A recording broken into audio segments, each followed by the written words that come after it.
Punto Global es un espacio traído a ustedes por el Centro de Estudios Estratégicos de Relaciones Internacionales, CERI.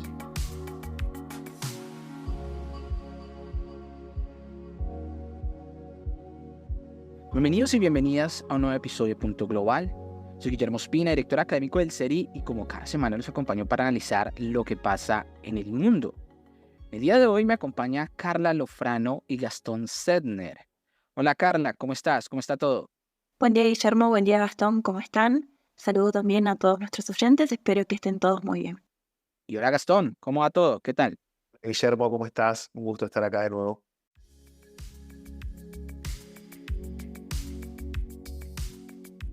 Bueno, pues ahí nos reunimos para hablar de estas nuevas medidas en Brasil y la despenalización de la marihuana, un tema bastante controversial con nuestro invitado. Pero antes de comenzar, vamos con la sección del no tema, en la cual los miembros del CERI nos cuentan qué pasa en la realidad internacional. Entonces, Gastón, ¿qué nos traes esta semana como no tema? Hoy les traigo la situación que está viviendo Kenia. Semanas atrás, su parlamento aprobó la suba de varios impuestos a fin de bajar el déficit de las cuentas públicas y sus niveles de deuda. Esto generó protestas a lo largo y ancho del país, mayormente convocadas por jóvenes centennials a través de TikTok, con consignas como Occupy Parliament, ocupar el Parlamento, o Reject Finance Bill 2024, el rechazo de esta ley financiera, y se logró una gran concurrencia. Lamentablemente, estas protestas escalaron y terminaron con graves enfrentamientos entre los manifestantes y la policía. Según cifras oficiales, al menos 39 personas murieron, decenas resultaron heridas y aún hay desaparecidos. Esto hizo crecer fuertemente el descontento de la población con el presidente William Ruto, quien está en su cargo hace poco tiempo, menos de 2 años.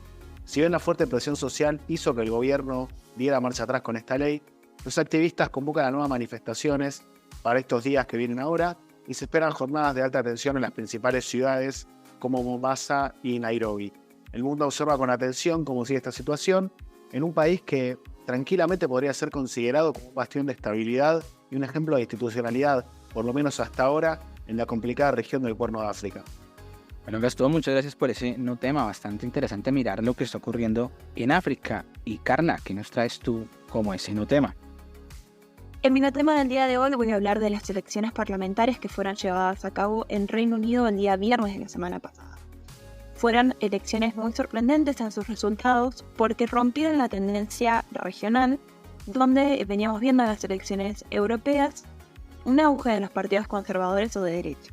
Es que en Reino Unido ganó el Partido Laborista con una mayoría realmente abrumadora. Tengamos en cuenta que de 650 escaños, el Partido Laborista se llevó 410 escaños. Eso implica que el Partido Conservador tuvo una derrota que está siendo nombrada como la peor derrota en todos sus años de historia, perdiendo más de 200 lugares en el Parlamento, entre ellos lugares de líderes políticos importantes como la ex primer ministra Liz Truss.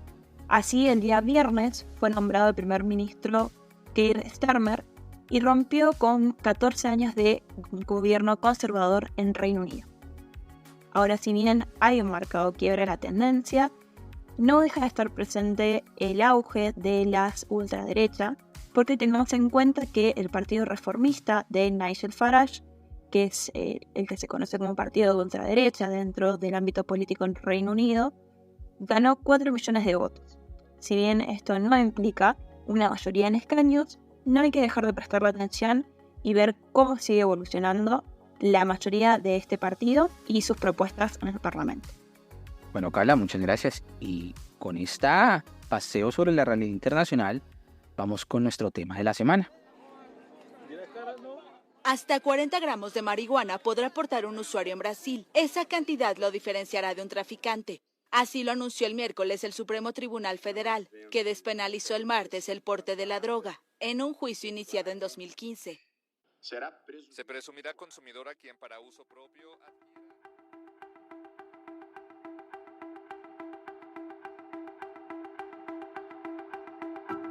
Pasado 25 de junio del año 2024, el Supremo Tribunal Federal de Brasil decidió despenalizar el porte, consumo y cultivo de marihuana para uso personal.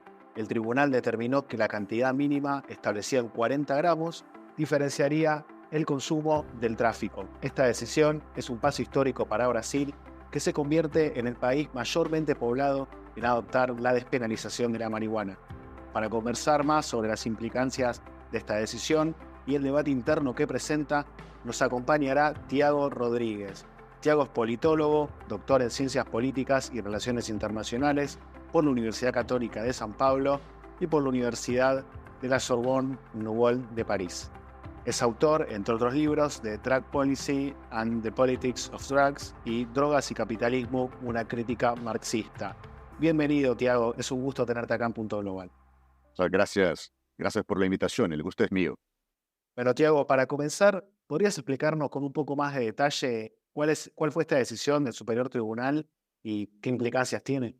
Sí, bueno, este tema es un tema que ahora salió a la luz, pero la verdad que empezó hace una década por un fallo que fue abierto en el Superior Tribunal Federal, que es la Suprema Corte de Brasil, por un grupo de abogados, de militantes del tema de política de drogas, porque la ley de drogas vigente en Brasil fue aprobada en el año 2006. Es una ley que hace la distinción entre usuario, consumidor y traficante, como otras leyes también en otros países. Sin embargo, no estableció una métrica que diferenciara a las dos categorías. Y peor, dejó algo abierto para que la autoridad policial, o sea, el comisario de policía, fuese la autoridad que una vez una persona arrestada en la calle por la policía, una vez en la comisaría, cuando el acto fuese registrado, el comisario tenía el poder de catalogar, de categorizar a esta persona como usuaria o traficante.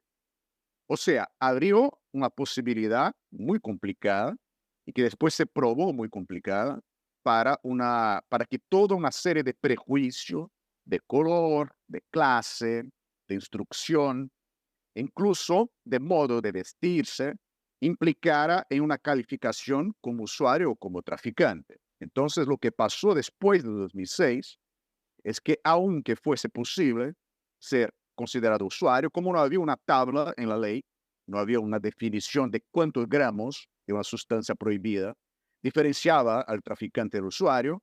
Entonces, lo que hubo fue una explosión de la población carcelaria en Brasil, y Brasil se convirtió en 2018-19 en la tercera más grande población carcelaria del mundo en términos proporcionales, traspasado solo por Estados Unidos y China.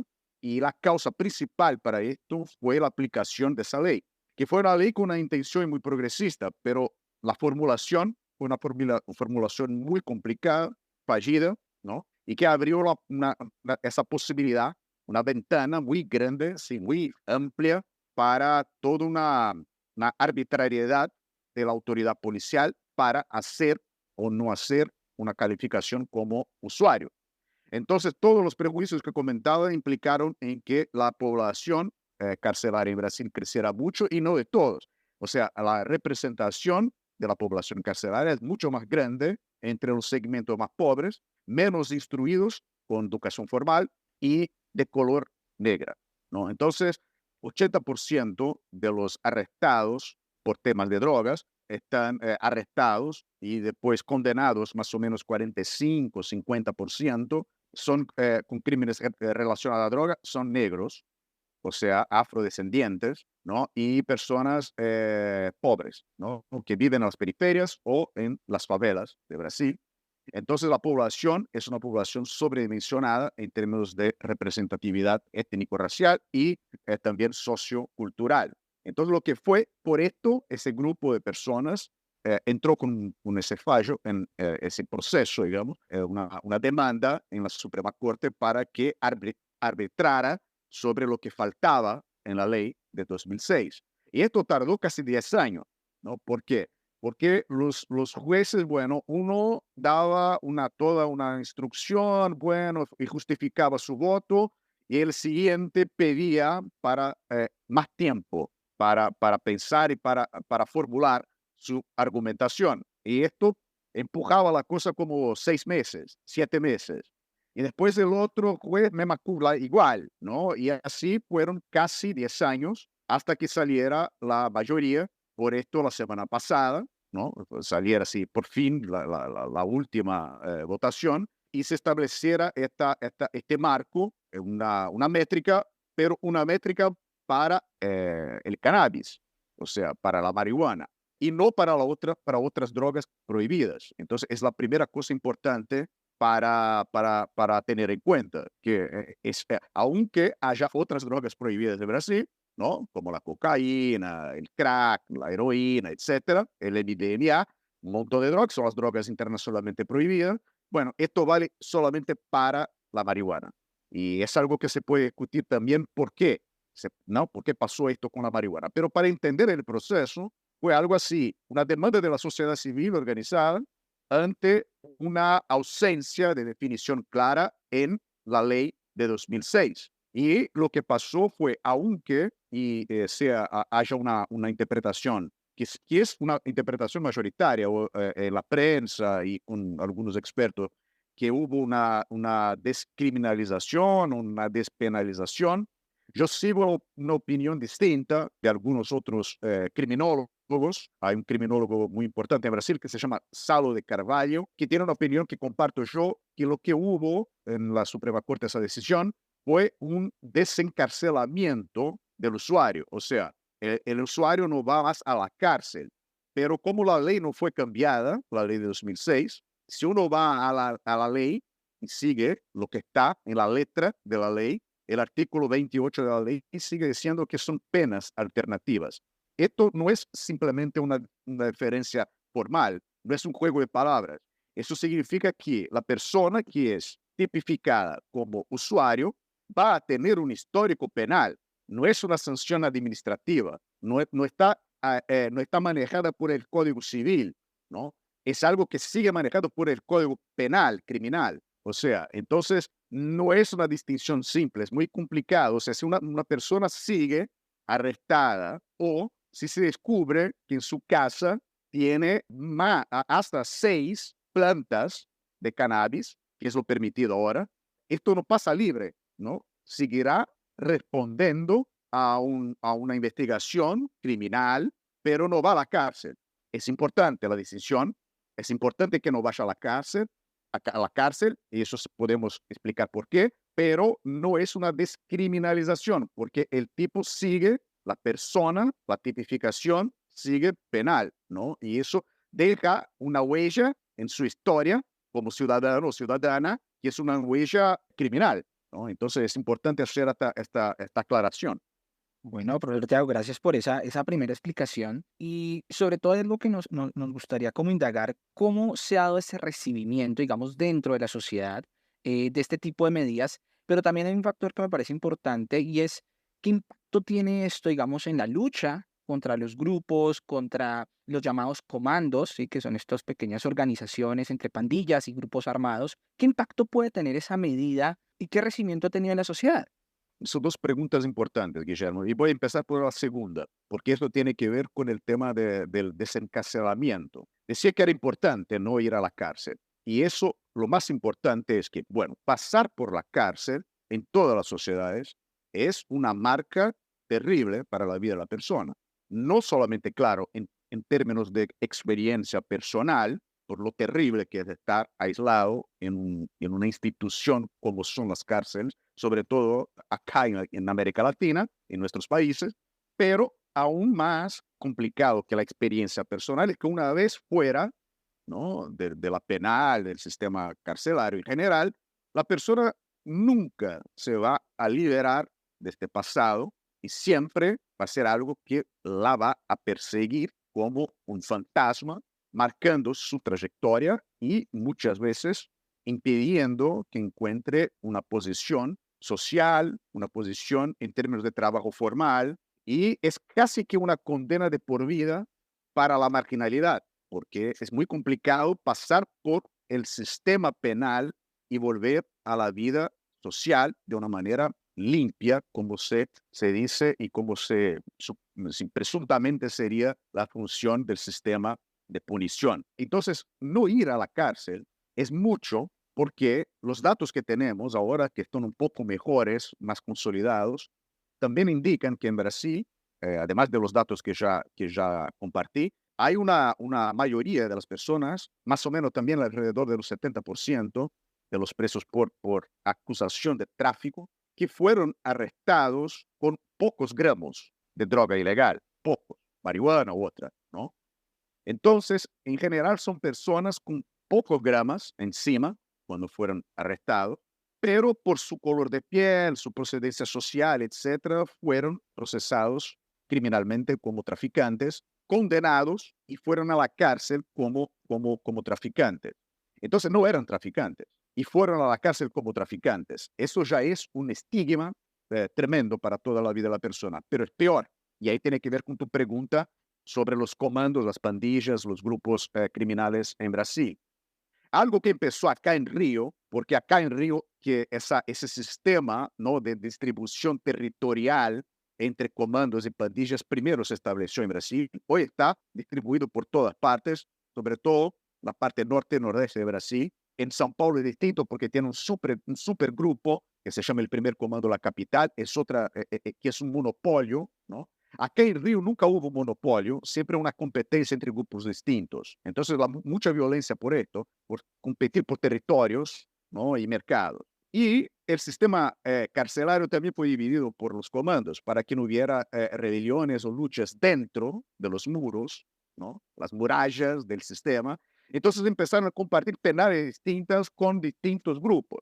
Entonces, la historia es dramática porque un chico o una chica, principalmente un chico, porque la mayoría son hombres, jóvenes y negros, fue arrestado con 10 gramos de marihuana, ¿no?, antes de la ley, y fue procesado como traficante. Cuando llegó a la comisaría, el comisario preguntaba, bueno, tú eres traficante. Y el tipo decía, no, no soy traficante. No, sí, te lo estoy diciendo que sí, que eres traficante. ¿Y de qué comando eres? Yo no, pero de ninguno, porque no soy traficante. Entonces, para rellenar el formulario, el tipo decía, bueno, ¿dónde vives? Ah, yo vivo en la favela X. Bueno, la favela X es comandada por el Comando Rojo. Entonces, tú eres ahora un traficante del Comando Rojo. Y una vez arrestado, iba a una penal, primero a una cárcel, después una penal del Comando Rojo. Entonces, la ironía cruel de ese proceso es que el Estado brasileño, por ese proceso, ¿no?, de definición forzada, terminaba por reclutar el ejército, la mano de obra básica, los soldados, como decimos acá, ¿no?, de las organizaciones del narcotráfico, porque una vez dentro, el tipo era forzado, claro, a vivir en ese sistema porque no había otra opción, era sí o sí, y cuando estaba fuera y volvía a su comuna, a su favela, a su territorio original, a su barrio, estaba ahí en un lugar donde el grupo que comandaba seguía comandando, entonces era casi que imposible salir de este circuito de marginalidad. Entonces es muy importante, aunque no sea una descriminalización y aunque sea limitada la marihuana, en mi opinión, lo más importante de esa decisión del Supremo Tribunal es el tema de la posibilidad de abrir una posibilidad para que la gente, los más pobres sobre todo, no sean encarcelados, aunque claro, siempre habrá un margen, digamos, para la manipulación de los datos en el momento del arresto. Pero aunque eso siga siendo una posibilidad, si no sería ingenuidad nuestra creer que la policía no va a manipular datos si quiere incriminar a alguien, va a seguir incriminando como siempre, pero hay ahora un instrumento legal para proteger a la población más vulnerable, ¿no? Porque gente blanca y clase media, clase alta, siempre es usuario en Brasil. Nunca es traficante, aunque sea arrestado con 2 kilos de cocaína, va a ser considerado no usuario o siquiera llega a la comisaría porque hay un arreglo anterior, una extorsión, algo así, y se arregla sin que entre en las hojas del sistema. Entonces, esto es algo importante porque, sobre todo para los más pobres, puede implicar en una victoria para el tipo no entrar en ese circuito que mencionaba de marginalidad. Y esto, claro, abre también una otra cuestión. Y ahí paso a la primera pregunta sobre el impacto social, cómo fue recibido, ¿no? O está siendo recibido. La decisión del Supremo Tribunal incluso abre la posibilidad de entender cómo la ley es retroactiva, o sea, cómo se puede aplicar a las personas que fueron condenadas y están en la cárcel, porque una de las reglas del sistema, de la lógica criminal liberal, que, bueno, en tesis es la lógica que organiza nuestros sistemas penales, es que una ley cuando cambia, si hay beneficio a gente que está condenada, la gente también hay que ser beneficiada. Entonces, la idea de la retroactividad de la ley es importante. Entonces, la pregunta es, ¿quién fue arrestado? Está en la cárcel, ¿no? Cumpliendo una condena porque fue condenado como traficante con menos de 40 gramos o porque plantaba 2 plantas de marihuana en casa. Esta persona va a ser beneficiada también y saldrá de la cárcel con las excusas del Estado e incluso con compensaciones económicas por la situación, ¿no? Que el Estado la compense de alguna manera. Esto es una pregunta y tiene que ver con la recepción social. Creo que ustedes, bueno, como en todos lados, Brasil pasa por una polarización político-ideológica muy fuerte y el nivel del debate público en Brasil está muy, digamos, muy impactado por el tema de las costumbres desde una perspectiva muy conservadora.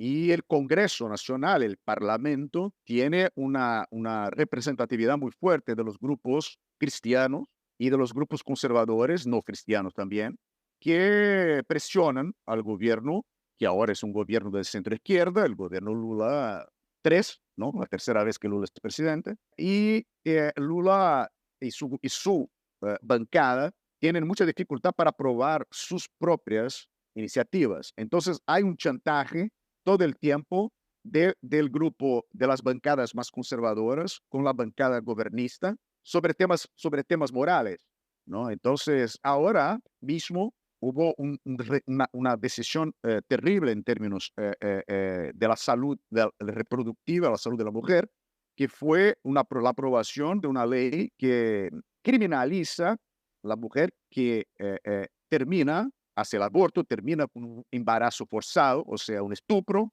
hasta un periodo de semanas que estaba legitimada por el Código Civil de 1940. O sea, el Código Civil de 1940 permitía que la mujer embarazada por una violencia de estupro podía terminar legalmente con todo el amparo legal, ¿no? Su embarazo hasta la semana 28, sin problemas legales. Y ahora esto caminó hacia atrás, ¿no? En Brasil. Entonces, te comento esto porque hace parte del mismo circuito, ¿no? de debates y discusiones de la llamada pauta moral, o sea, que es donde está el tema de las drogas. Entonces, hay una recepción de la parte más conservadora de Brasil, ¿no? Que estamos más o menos hablando de la mitad de la población, si entendemos que los resultados electorales del 22 representan más o menos las ideas, ¿no? Si ustedes se acuerdan, fue 51-49, Lula, Bolsonaro, o sea, ¿no? Entonces, así, una parte de la parte, digamos, la parte conservadora de la población, francamente contraria, ¿no? A esta ley, y dice que es una decisión autoritaria de la Suprema Corte.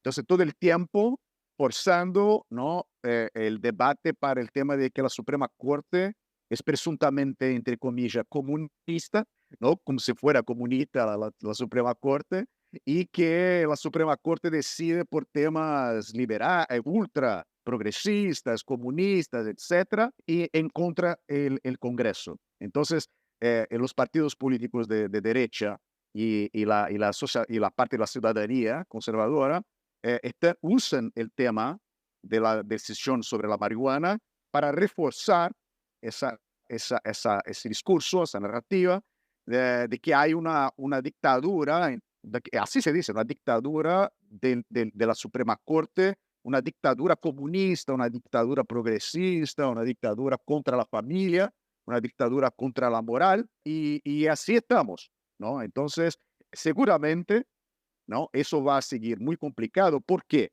Y ahí para terminar la respuesta.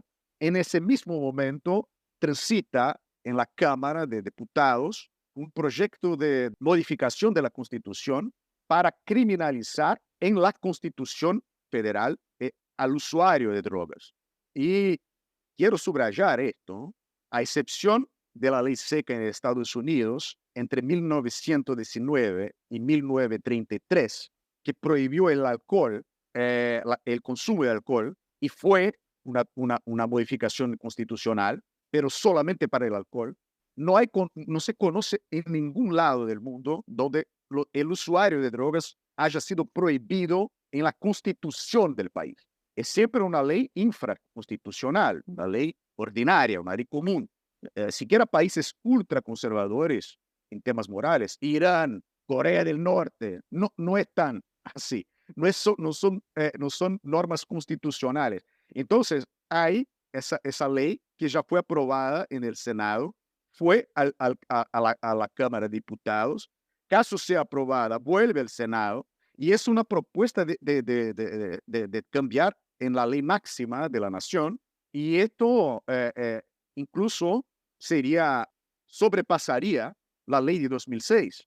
La ley de 2006 quedaría sin función porque en ese tema del usuario, el tema de descriminalización, etcétera, estaría superado por una ley, por una transformación en un artículo constitucional prohibiendo al consumo de drogas ilegales. Entonces, eso es un ejemplo, Guillermo y Hernández, un ejemplo de cómo la cosa está puesta en Brasil. Avanza en un lado, el otro avanza con una otra en otra dirección, para forzar decisiones intermedias y utilizar ese debate como un tema de chantaje político para forzar también alianzas políticas, aprobaciones de otros proyectos que no tienen nada que ver con el tema moral, pero que son de interés de los conservadores por cuestiones económicas o otra cosa. Entonces, digamos, es un juego político muy complicado que se da en el sistema político brasileño, que instrumentaliza a los temas morales para presionar al gobierno, generando, digamos, una situación de guerra permanente entre una parte de la sociedad y el gobierno, y entre una parte de la sociedad y otra parte de la sociedad, ¿no? Entonces, y es algo muy consciente de parte de los partidos de derecha.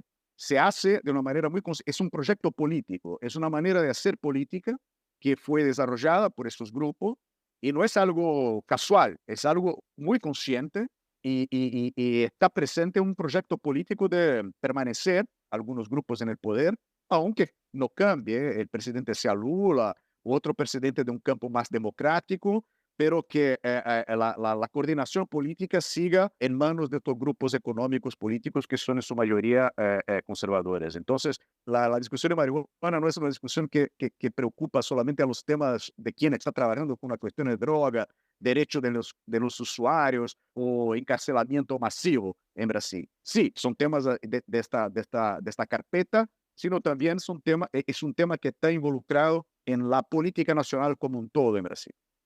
Bueno, profesor Tiago, realmente muy completa esa explicación y muy brevemente hay algo que usted mencionaba que hablaba pues de ese choque entre el Senado y el Tribunal Supremo de Brasil. Digamos, en ese ambiente político nosotros recordamos, por ejemplo, el ataque que hubo en Brasilia contra las sedes de los cuerpos legislativos, bueno, sobre simpatizantes de Bolsonaro. Digamos, ¿qué lugar tiene dentro de ese choque? Yo no sé si usted podría decir alrededor de este tema de la marihuana, ¿hay un choque institucional que se está presentando en Brasil alrededor de esto? Así como un comentario muy breve al respecto. Sí, hay un choque, y el representante que presentó esta propuesta de cambio constitucional es el presidente del Senado, que es un tipo, Pacheco es su apellido, es un tipo que es muy ambiguo, ¿no? Se posiciona como alguien de centro, pero para mantener su posición como presidente del Senado, tiene acercamientos con los dos lados. Entonces, este acercamiento así, porque como fue aliado de otras cuestiones con Lula, ¿no? Como que para compensar algunos movimientos pasados con el campo más progresista. Por ejemplo, los ataques al Parlamento y al Palacio Presidencial y al Supremo Tribunal. En el 8 de enero de 2003, ¿no? Las tres sedes de los poderes constitucionales fueron atacadas en el mismo día, en la misma hora. Hubo una invasión de las tres, están en la misma plaza, que se llama la Plaza de los Tres Poderes de Brasilia, y fueron invadidas por los apoyadores de Bolsonaro, los tres edificios. Y entonces, en este tema, Pacheco se presentó como un demócrata, un defensor de las instituciones, etcétera. Entonces, estuvo contrapuesto a la ultraderecha. Y para compensar, fue él el elaborador de la propuesta para la criminalización constitucional del usuario de drogas, ¿no? Entonces, sí hay una maniobra, que es una maniobra política, un choque entre las instituciones, sobre todo entre el Congreso, la Cámara y el Senado, que es bicameral, ¿no? En Brasil, y como es Colombia y Argentina, y la Suprema Corte. Entonces, de hecho, sí, hay un choque muy fuerte. Esto estaba en todo el discurso bolsonarista. Dice que hay esa presunta dictadura de los magistrados que no son elegidos, ¿no? Entonces, sí, es interesante porque la ultraderecha siempre está con un discurso muy contra la democracia y cuando es para atacar a la Suprema Corte, dicen que los magistrados no son legítimos porque no son elegidos por el pueblo, ¿no? Ahí se convierten en demócratas para atacar a la Suprema Corte, ¿no? Entonces, así se maniobra, se manipula, ¿no? Los discursos en Brasil. Entonces, sí, Guillermo, hay un choque entre instituciones y el tema de la marihuana es un tema que viene para añadir fuego a este incendio, ¿no? Que ya está puesto. Ahora, para ir concluyendo y yendo al plano internacional, se puede ver cómo en la región, por lo menos en el último tiempo, están predominando las posturas más punitivistas, a la cabeza como máximo exponente Nayib Bukele, pero acá en Argentina con Patricia Bullrich también se quiere seguir ese modelo, viendo que Brasil, por lo menos desde lo judicial, está adoptando esta postura un poco menos punitivista, más permisiva. ¿Vos crees que puede darse un cambio en el escenario regional o que puede llegar a darse quizás mala postura que está diciendo de la derecha de Bolsonaro? ¿Cómo ves ese cambio de paradigma? Yo creo que ahora, Gastón, el tema, cómo los procesos políticos de polarización son muy conectados. Hoy en día, las políticas domésticas, las políticas nacionales en nuestra región están muy comunicadas, muy comunicadas. Y nuestra región, incluso al Estados Unidos, por ejemplo, el tema de Trump, o el tema, ¿no?, de Biden, o lo que sea. Bueno, esto está muy conectado y ahora la victoria, por ejemplo, de un candidato presidencial de centro izquierda influye en otro país que va a pasar por proceso presidencial de votación, elecciones. Así fue, por ejemplo, el año pasado. La tradición diplomática de Brasil es una tradición de no emitir opinión sobre procesos electorales de ningún país. Eso siempre fue así.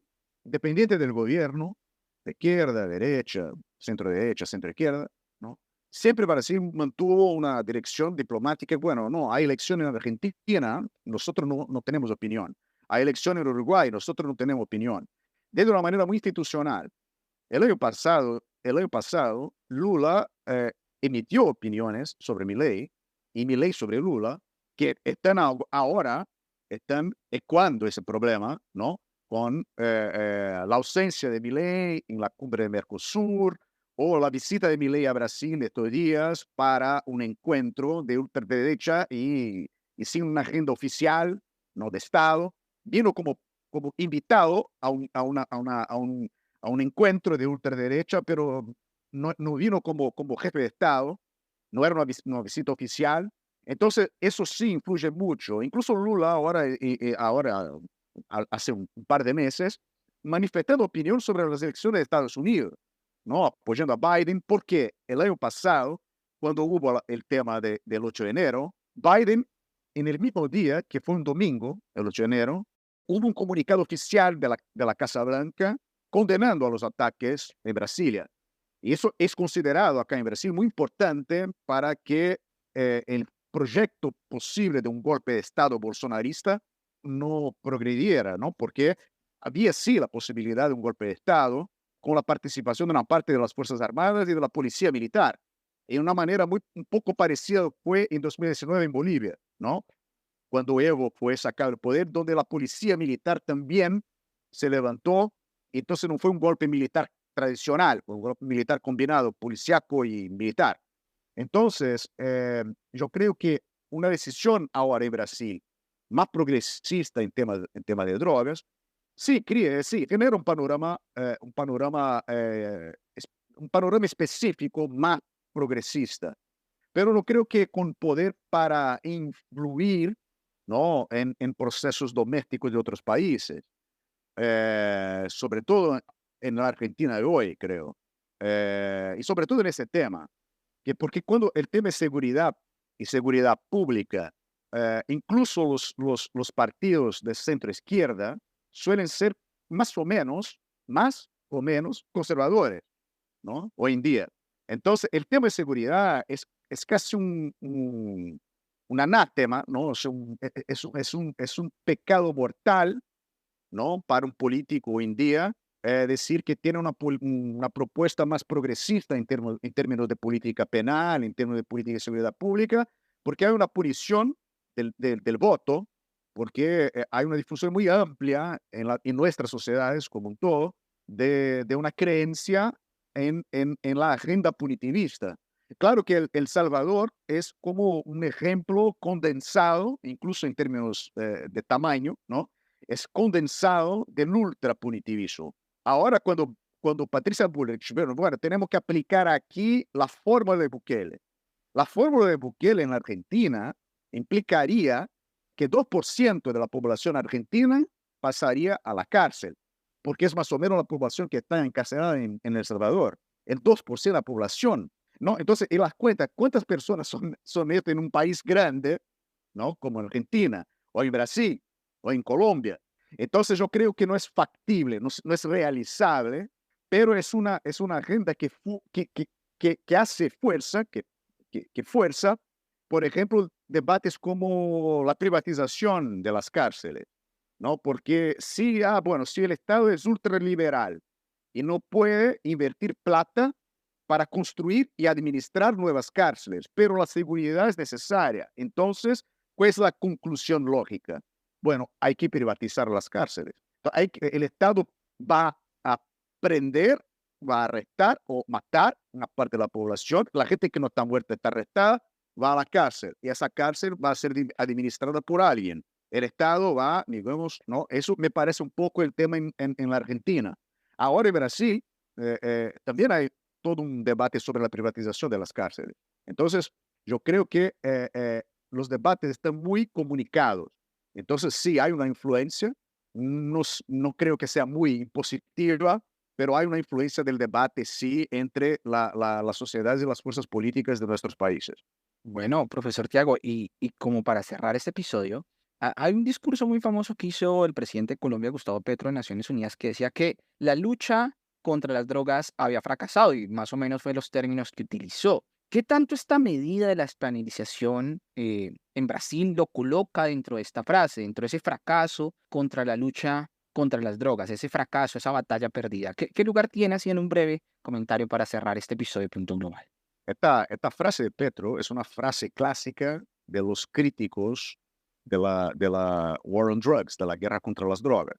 Es una frase que está en todos los textos de los críticos de la guerra contra las drogas, de la guerra al narcotráfico, de la guerra contra los narcos, desde los años 80. Y es una guerra fallida. Sin embargo, esa crítica tiene como 40 años, sigue actual, pero es una guerra fallida que no cambia. Entonces, bueno, uno puede pensar como algo que la gente sabe hace tanto tiempo, que es una guerra fallida, fracasada, ¿por qué sigue? ¿No? ¿Por qué no cambiamos? Porque una política que es fracasada, la sugerencia que viene, bueno, vamos a intentar algo diferente, ¿no? Si eso no funciona por 2, 3, 4, 5 décadas, van a cambiar. Y es algo que no cambia en sus raíces, en su estructura.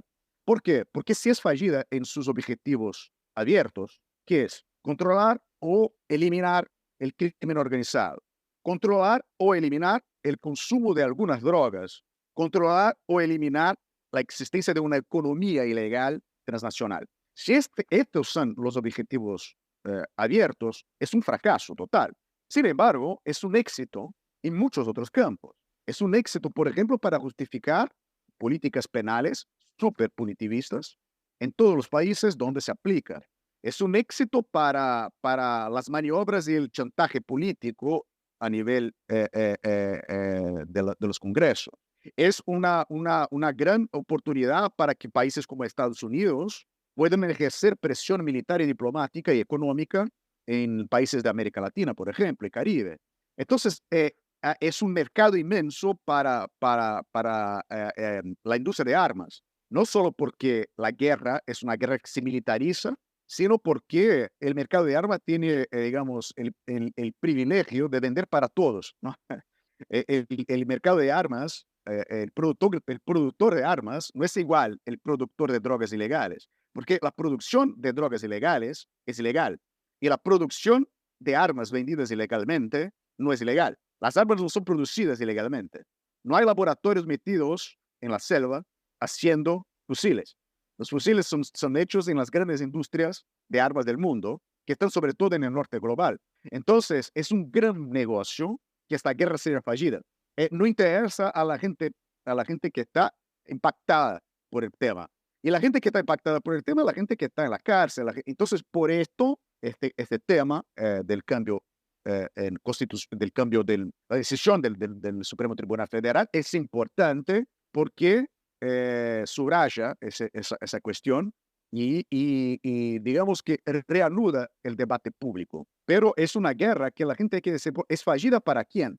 No es fallida para mucha gente. Entonces, para Colombia, como Estado, como nación, es una guerra que trajo muchos problemas, que trajo mucha violencia, ¿no? Que trajo mucha debilidad institucional y social. Entonces, sí, Petro tiene razón cuando dice en la ONU que, es una guerra fallida para la sociedad colombiana. Sin embargo, mucha gente ha ganado con esto, incluso segmentos específicos, sectores específicos de la propia sociedad colombiana. Entonces, uno cuando está metido a entender o ¿no? se lanza a entender estos temas, hay que poner un poco así en duda las frases muy bombásticas para decir, está fallido, sí, pero ¿para quién? No es fallido en general. Entonces creo que es un mensaje importante a nivel analítico para todos y todas que nos ven, ¿no? Pensar un poco esta guerra desde los dos niveles, del nivel de la guerra que está fallida, que fracasó, y desde el nivel de la guerra que no está fallida, de la guerra que no ha fracasado. Y por eso se reanuda siempre siendo un fracaso constante. Bueno, profesor Tiago, pues muchísimas gracias por estar aquí en Punto Global. Ha sido un gusto con estas explicaciones tan profundas y tan claras de estas implicaciones de esta decisión que hay en Brasil. Entonces, muchas gracias por estar aquí en este episodio de Punto Global. Gracias a ustedes, un gustazo. Cuenten siempre conmigo y felicitaciones por el proyecto también. Como siempre, les dejamos la invitación a unirse al canal de WhatsApp del CERI, donde pueden encontrar todas las novedades, los eventos, la información y las actividades que realizamos, además de, por supuesto, todos los episodios de Punto Global. El enlace lo encuentran en la descripción de este mismo episodio. También les queremos dejar una pregunta sobre lo conversado, y es si ustedes consideran que la decisión del Tribunal Supremo tendrá algún efecto sobre las políticas de seguridad interna de Brasil, si llevará a políticas menos punitivas y más justas, o si por el contrario no tendrá ese. Queremos leer sus respuestas. Recuerden que pueden encontrar a Punto Global en su plataforma favorita de podcast.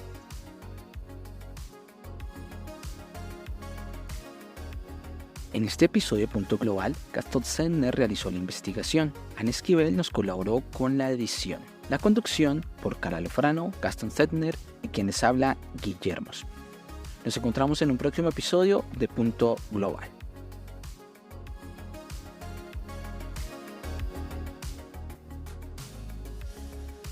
Recuerden que pueden encontrarnos en las distintas redes sociales. En Instagram como seri.global, en Facebook como Seri Global, en Twitter o X @seri6 y en la web en www.seriglobal.org.